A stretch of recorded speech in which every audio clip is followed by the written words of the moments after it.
everyone, and welcome to today's webinar. My name is Tania Evans, and I'll be your host today, taking you on a little journey through how you can effectively use the WorkPro dashboard. And I guess this little 10-minute webinar is designed to make sure that you're getting the most out of your WorkPro subscription, and I'm going to teach you a few shortcuts. You might already know about these shortcuts, so please bear with me. If you have any questions today, you can always pop them in the chat, the chat, which you should be able to see on your screen now. If not, I'll give you some details where you can contact us a bit later. So diving straight into the dashboard, this is where really, I guess, this is the med center of WorkPro. So there's a couple of options here. When you're wanting someone to complete WorkPro, at that time you're not sure whether they have a digital WorkPro profile. Just some stats around that. 2.4 million people have registered for WorkPro and have a digital compliance profile in the system. So one of the first things you're going to do when you need someone to do WorkPro is perhaps ask them first, do you have a WorkPro profile? If they do, they will have a candidate identification number.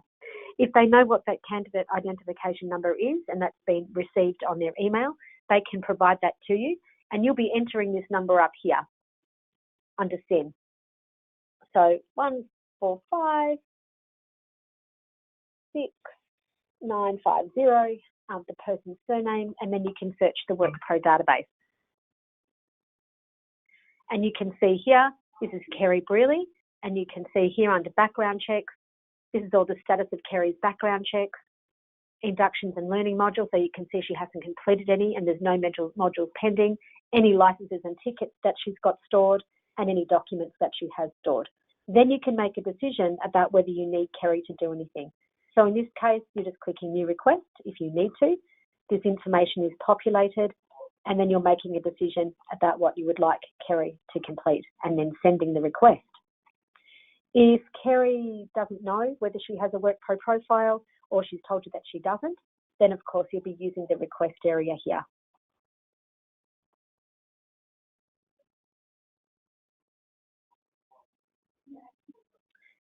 Sorry, someone's just mentioned to me that they can't see the screen, so just let me deviate for a moment.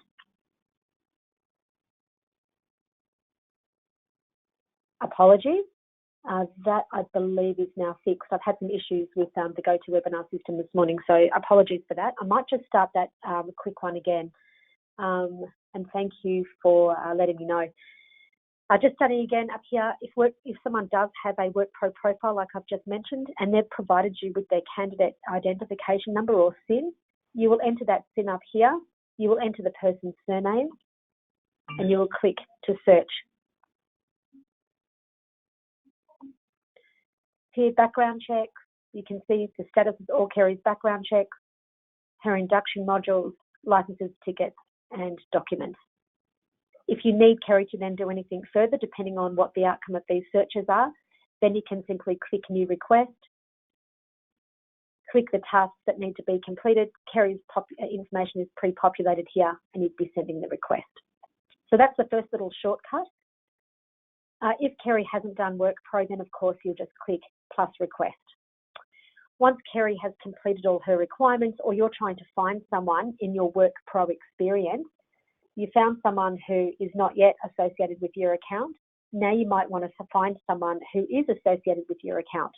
And the best way to do that, I'm sorry, excuse me. Oh yeah, thanks Anita. The best way to do that is through the filter button.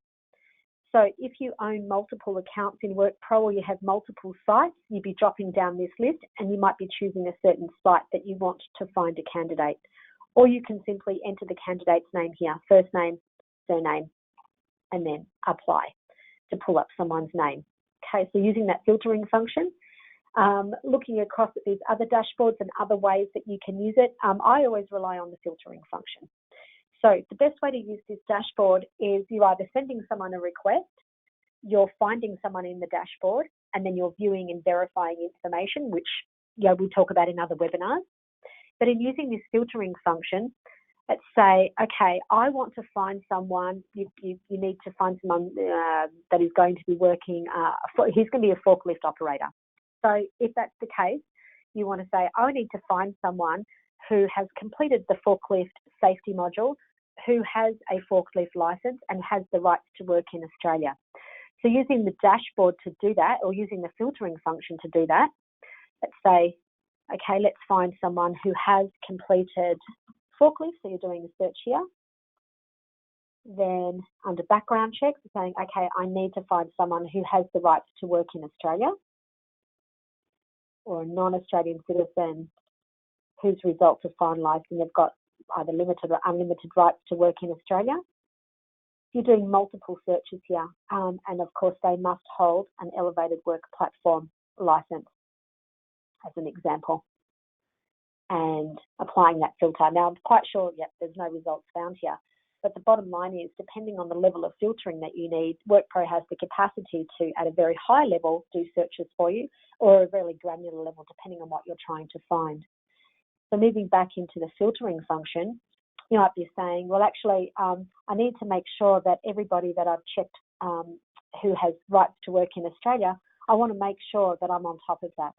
So coming into background checks, you might say, okay, I'll use the filtering function to say, of the people that that are employed by us, I want to have a look at, just check those non-Australian citizens whose checks have been finalised, whose check is expiring in the next 30 days, and applying that. So if there was results there, that would be pre-populated, showing in the dashboard here. Then if you needed to do a recheck of a Vivo, using the Actions tab over here, you're saying, I need to do a bulk Vivo recheck. So that's a good way to streamline and shortcut how to continue to monitor people's rights to work in Australia and make sure that you're continuing to check on people. So I think I've exhausted the filtering function. Very easy to use. You can use it for one filter, you can use it to find a certain candidate, or you can do multiple searches using that filtering function. So moving away from that now, anything that you do filter, the little button here is to export any data that you've filtered on or conducted a search on. So then moving up to some views. So it might be that you want to store some views. You want to save some views of some workers some office workers as an example, or you might want to create a view of all of your forklift operators if that's where you operate. So once you've used that filtering function and you've found those people, and you want that to be a permanent view. So every time you log back into WorkPro, you want to be able to click on a view and just show those workers and their information, rather than shuffling through the filtering function again. So once you've applied your filter, you can come up here to the view button. You can create that view here. You can save that view. And then every time you log back into WorkPro, let's just say you've saved the view as forklift operators, you're simply clicking that down and you'll see forklift operators or forklift workers in your list. You can just simply click on that and up will pop your view of forklift workers. So you can have as many views as you need in WorkPro. One way that our clients do use that function is if a candidate, when you've offboarded a candidate and they're no longer working for you and therefore you don't want to see them on the dashboard, and you can see here, I've got one called Archived Candidates. I click that. You can now see all of these workers and you can see them archived. You can also restore an archived worker. You can also move people out of views. All right, so that's a quick little one for you, just depending on what views you want to look at inside WorkPro. Coming up to actions. So you can see there's a whole bunch of actions here. So I'm just going to very quickly jump over these. Manage document type and creating candidate groups. So managing document type, I don't know if any of you are using this function in WorkPro that is asking people to upload certain documents that are defined by you so that you can monitor them in our system. You have to define the document first. So in order to do that, you would click on Manage Document Type, add one, define your document. Once I've saved that, then it logs into and says, what do you want to store about this document? You've called this a first aid certificate. Do you want to store the expiry date of this first aid certificate? Would you like, do you want to make it mandatory that they upload a copy of that first aid certificate? Now, document management is covered in another webinar, but I thought I'd just briefly mention it here. That's how you manage document type. Managing candidate groups. You can see here that I've got bunches of groups. So very similar to what I've just talked about with the forklift operators, you can create a group and you can place people in groups. So if you have stores workers, forklift operators, or transport operators as an example in your workforce, you can create 3 groups and you can associate candidates with those groups. So adding a group, you can see here there's some predefined ones here. Once you've defined your group, this little guy here represents a group. So for Abigail Chambers, I click on this and say, actually, I want her to be in a subcontractors group and I want her to be in my Queensland group. I'll just click those and you can see she's now in 2 groups. Then you can create a view. So she's in 2 groups and I've created a view called whatever that group is.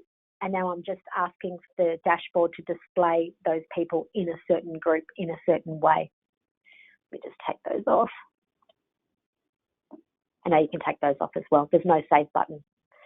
In the Actions tab, you can see here that you can send a request, you can create packages, you can track your requests. You can see all of these little tasks or these actions can be taken by just clicking on the Actions tab. Everything that you do in this dashboard can also be filtered. Can be exported. So once you've created a filter or you've dropped down and you've seen a view of a certain types of workers, you can also export that to a CSV so that you can filter any further outside of the WorkPro environment.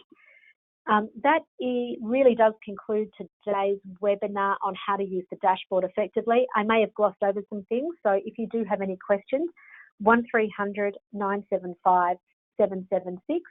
You can also contact your account manager directly or send an email to info@workpro.com.au. Thanks so much for attending. Thanks for letting me know that you weren't able to see this webinar this morning, and I will catch you next time. Thanks.